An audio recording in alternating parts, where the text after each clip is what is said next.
एक प्रश्न आता है, उसमें ये कुछ जैसे मैंने आपको छाप के दिया है, प्रिंट करके ये सामने लिखा है, ऐसे ही वहाँ पर प्रिंट किया हुआ आता है और इसमें लिखा राग पहचान है, स्वर समूह आपको दे दिया है और ये लिखा कि आप राग पहचान करके उसका नाम लिखें।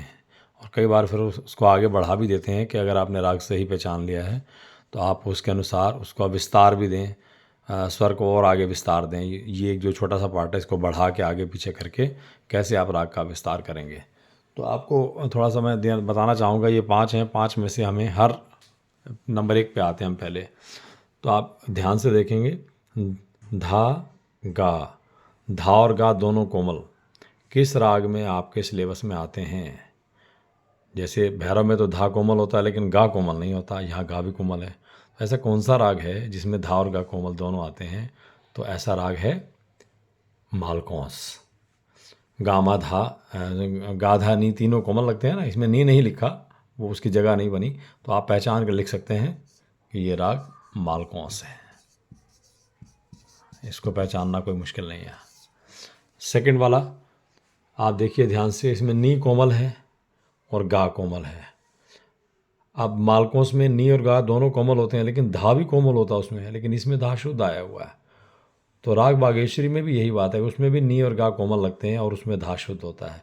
तो ये बागेश्वरी बनेगा ना कि मालकौंस, क्योंकि धा इसमें कोमल होता तो। और अच्छा, मालकौंस में रे भी नहीं लगता, देखो रे और पावर्जित है, तो इसीलिए ये राग बागेश्वरी ही है।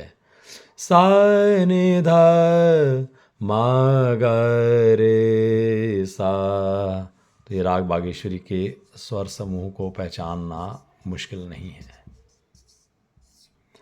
अब आपके सामने ये आ रहा है गामा रे सा, देखो रे और धा दोनों कोमल हैं, ये तो आपने आसानी से पहचान जाते हैं। जिसमें रे और धा कोमल होते हैं वो राग भैरव के स्वरों से लिया गया ये अंश है।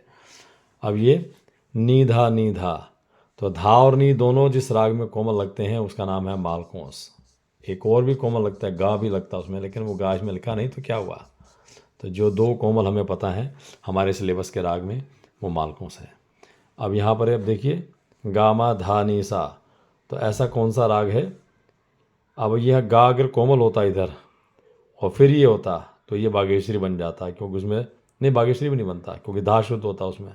तो धा कोमल वाले सिर्फ 2 ही राग हैं हमारे, या तो मालकौंस है या भैरव है। मालकौंस में गा भी कोमल होता है, इसमें गा कोमल नहीं लिखा हुआ, तो ये ले दे के फिर भैरव बच गया, ये भैरव का ही हिस्सा है। तो आपको कंपैरिजन करनी है स्वरों के हिसाब से, तो आपके सामने ये है। अब इसको आगे विस्तार कैसे करना है वो भी वीडियो बना के हम प्रयास करेंगे, आपको बताएं। फिलहाल राग पहचानने के लिए आपको हमने थोड़ा सा ये एक सूत्र बताया कि किस प्रकार से राग की पहचान की जानी चाहिए। Thank you.